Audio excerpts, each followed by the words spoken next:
Hello viewers, আসসালামু আলাইকুম। আপনারা কেমন আছেন? আশা করি ভালো আছেন। তো আজকে আমরা রওনা হলাম চট্টগ্রাম চিড়িয়াখানা দেখার জন্য, আমি এবং আমার পরিবার সহ। তো প্রথমে আমাদের বাড়ির এখান থেকে সবাই ছাম্বানে করে কর্ণফুলী নদী পার হবো, এর জন্য সবাইকে ছাম্বানে তুলতেছিলাম এবং ছাম্বান ছেড়ে দিয়েছে। কিছুক্ষণ পর আমরা কর্ণফুলীর মাঝখানে চলে আসি। কর্ণফুলীর আশেপাশের দৃশ্য খুবই চমৎকার। ছাম্বা থেকে উঠে আমরা দুইটা সিএনজি রিজার্ভ করে নিই। সিএনজি ভাড়া হচ্ছে যে আপনার 150 টাকা করে। তো বেশ কিছুক্ষণ চলার পরে আমরা মার্কেট চলে আসি। মার্কেটটির নাম হলো নিউ মার্কেট। তো এখানের আশেপাশের দৃশ্যটা খুবই সুন্দর। এখানে অনেকগুলো দোকান রয়েছে। এখানে প্রায় মার্কেট করতে হাজার হাজার। তো বেশ কিছুক্ষণ গাড়ি চলার পর আমরা চলে আসলাম চিড়িয়াখানার যে রোডটা আছে ওই রোডটাতে। তো আপনারা আমাদের সাথে থাকুন। আর কিছুক্ষণ পর আমরা চিড়িয়াখানায় সামনে চলে যাব। দেখতে থাকুন, দৃশ্যটা খুবই সুন্দর এবং প্রকৃতির। আজকে ঈদের 2 দিন পর মানুষ অনেক হয়েছে। তো আমরা অবশেষে চলে আসলাম চিড়িয়াখানার গেটের সামনে। এখানে কি পরিমাণ দাম দেখতেছেন। এখানে টিকিট হচ্ছে জনপ্রতি 70 টাকা করে। 3 বছরের উপরে বাচ্চাদের টিকিট লাগবে। তো আমরা প্রায় 10টি টিকিট নিয়ে যাচ্ছিলাম। তো আপনারা দেখতে থাকুন। যাওয়ার সময় এখানে টিকিট চেক করবে। চেক করার পর ভিতরে ঢুকলাম। ভিতরে ঢুকার সাথে সাথে দেখলাম ম্যাপ। তো আমরা ম্যাপের কাছে চলে গেলাম এবং দেখলাম কোন দিকে কি কি আছে। দৃষ্টি আকর্ষণ। ও, জায়গাটা সুন্দর, 2 একরের জায়গা। তো আমরা প্রথমে চলে আসলাম ময়ূরের খাঁচাতে। এটা আপনি চিড়িয়াখানার ঢোকার সাথে সাথে দেখতে পাবেন।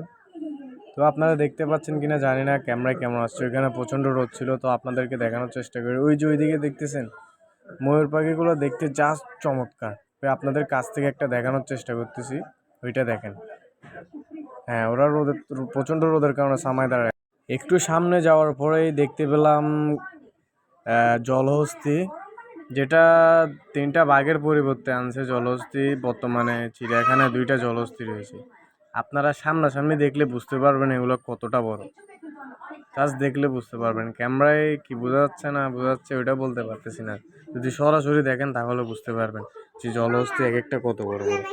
একটু পরেই দেখতে পেলাম বাংলাদেশের জাতীয় পশু, যার কথা না বললেই নয়, রয়্যাল বেঙ্গল টাইগার।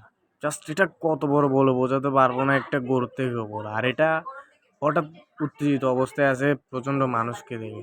এটা রাগান্বিত অবস্থায় আছে।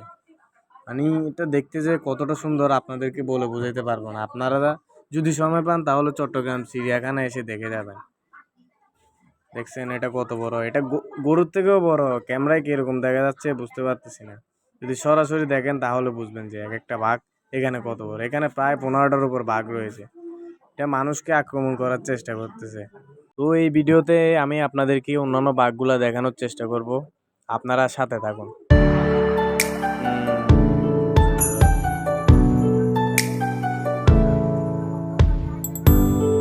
ওয়াও, তো এটা কি ও তো আক্রমণ করার চেষ্টা করতেছে।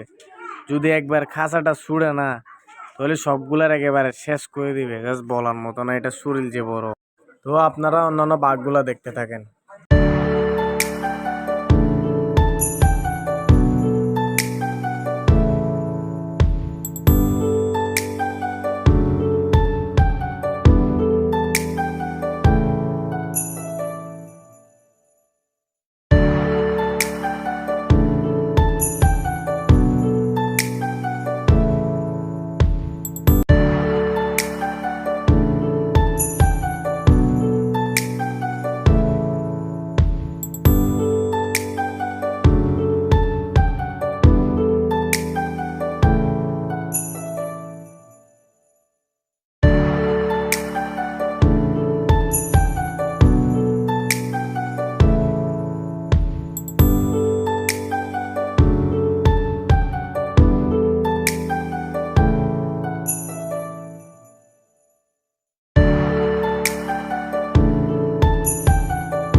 সবগুলা বাঘ দেখা শেষ করে আমরা চলে আসলাম ভাল্লুক মামার কাছে।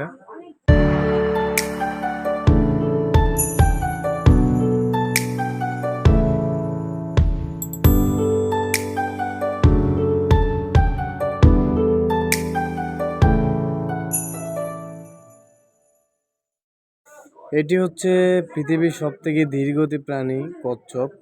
আপনারা নিশ্চয়ই খরগোশ এবং কচ্ছপের রেস শুনেছেন, এটা হলো ওই কচ্ছপ। এটা অনেক ধীরে ধীরে চলে, আপনারা দেখতেই পারতেছেন।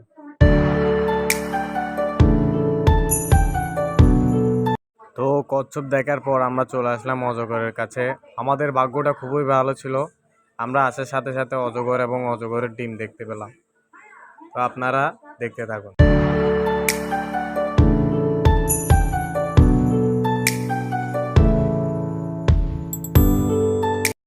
এটি হচ্ছে বাঘের প্রিয় খাবার হরিণ, যেটার মাংস খুবই সুস্বাদু।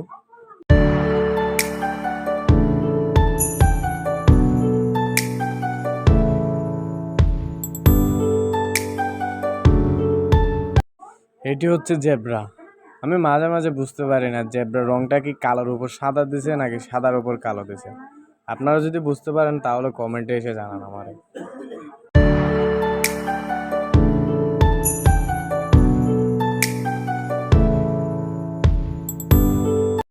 এটি হচ্ছে ঈগল, যাকে পাখির রাজা বলা হয়। এর প্রচুর শক্তি রয়েছে, এটি মাঝে মাঝে চিতাবাঘের উপর বা অন্যান্য বাঘের উপর আক্রমণ করে দেয়। তো ওইদিকে অনেকগুলা ঈগল রয়েছে, আপনারা দেখতেই পাচ্ছেন।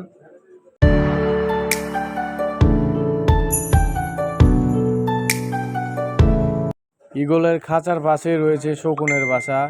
ঈগলের থেকে অনেক বড় শকুনগুলা দেখতে, আপনারা যদি সরাসরি দেখতেন তাহলে বুঝতেন, প্রায় আপনাদের সমান হিসাব করলে। আর শকুনের খাঁচার পাশে রয়েছে ম্যাকাওবার পাখি, যেটা দেখতে চমৎকার, মাশাআল্লাহ অনেক সুন্দর। আপনারা যদি এই পাখিগুলো দেখেন তাহলে খুবই মুগ্ধ হবেন। আর পাখিগুলোর আওয়াজ, এগুলো হচ্ছে টিয়া পাখি। এখানে প্রায় 50টার উপরে টিয়া পাখি রয়েছে। আপনাদের দেখানোর চেষ্টা করি। এই পাখিগুলো মানুষের ভয়েস নকল করতে পারে।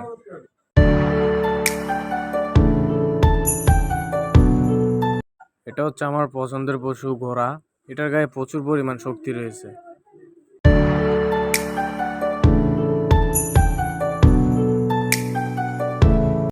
এর পাশেই রয়েছে উল্লুকের বাসা। আমি আপনাদেরকে উল্লুকের আওয়াজটা শোনাচ্ছি, পুরো চিড়িয়াখানা মাথায় তুলে রাখে।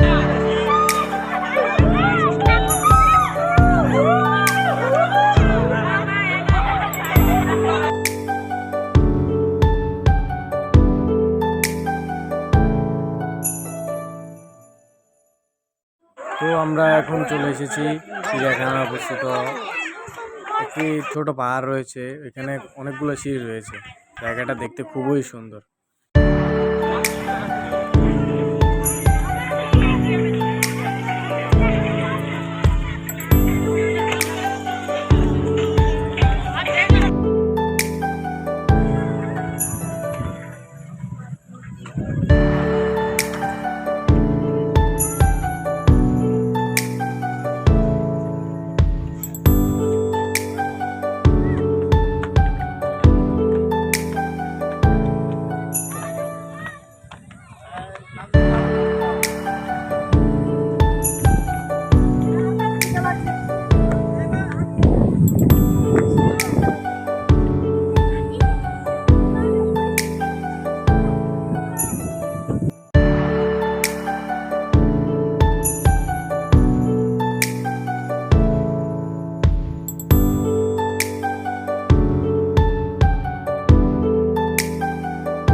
এইগুলোর নাম হচ্ছে গয়াল।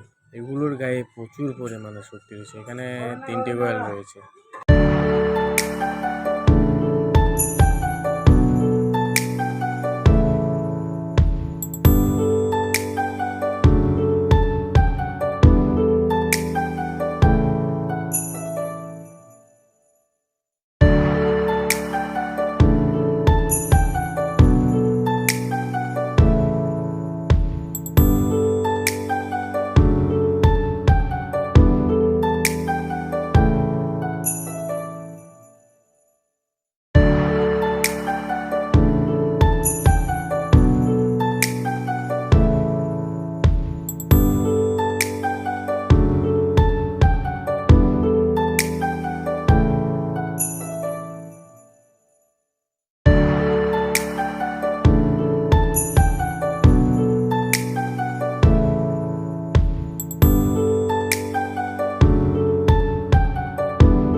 আমি দুঃখিত, এই পাখিগুলোর নাম জানি না, কিন্তু পাখিগুলো দেখতে মাশাআল্লাহ খুবই সুন্দর।